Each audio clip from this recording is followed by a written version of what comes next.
ہے اگر اتنا مال اگر آپ کے پاس ہے تو قربانی آپ پر واجب ہو جائے گی۔ اور نصاب کب بنتا ہے قربانی کا؟ انسان کے پاس 52.5 تولہ چاندی یا اتنا روپیہ ہو۔ 52.5 تولہ چاندی کی ہم نے قیمت جوڑے تو 36-37 ہزار روپے ہوتے ہیں۔ جس کے پاس 36-37 ہزار روپے زائد ہے، اس کے اوپر کوئی قرضہ نہیں ہے یا اس کے اوپر کوئی کام نہیں ہے ان کو، تو ایسے بندے پر قربانی کرنا واجب ہو جاتا ہے۔ قربانی کرنا، جو مسلمان ہو، بالغ ہو، صاحب نصاب ہو، اس پر قربانی کرنا واجب ہے۔ قربانی یہ اللہ کے نبی صلی اللہ علیہ وسلم سے صحابہ نے سوال کیا کہ قربانی کیا ہے؟ ما هذه الاضاحی یا رسول اللہ، یہ قربانی کیا ہے؟ اللہ کے نبی صلی اللہ علیہ وسلم نے فرمایا سنت ابیکم ابراہیم، تمہارے ابا ابراہیم علیہ السلام کی سنت ہے۔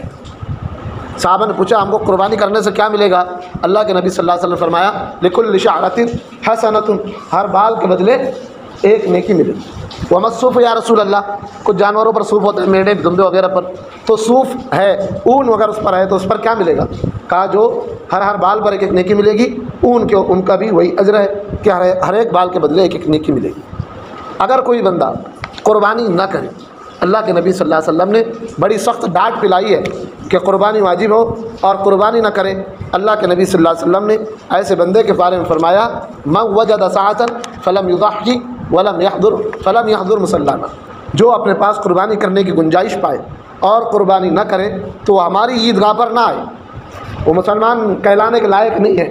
جو ہمارا مال ہے، ہمارا سب کچھ دیا ہوا ہے، جو ہمارے نام پر قربانی نہیں کر سکتا، ایسے بندے کو ہماری عیدگاہ پر آنے کی کوئی ضرورت نہیں۔ قربانی جو حضرات کر رہے ہیں، قربانی تو سب سے پہلے یہ ہے کہ جس کی قربانی ہو وہ کرے۔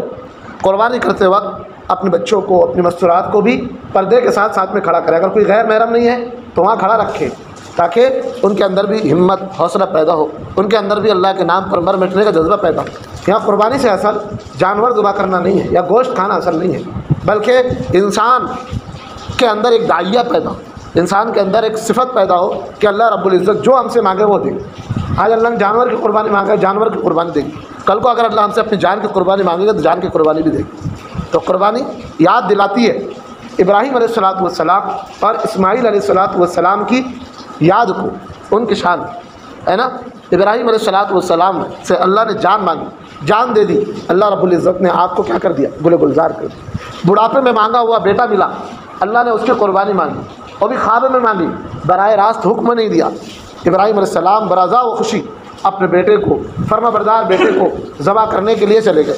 بیٹا بھی بیٹے سے مشورہ کیا، بیٹا میں نے خواب دیکھا ہے، بتا تیری کیا رائے ہے، میں تجھے اللہ کے نام پر ذبح کرنا چاہتا ہوں۔ ففعل ما شئت، آپ کو جو حکم ہے ہوا ہے کر لیجئے، آپ مجھے صابرین میں سے پائے۔ سبحان اللہ، باپ بھی مطیع فرما بردار تھا اللہ کا، بیٹا بھی مطیع فرما بردار تھا۔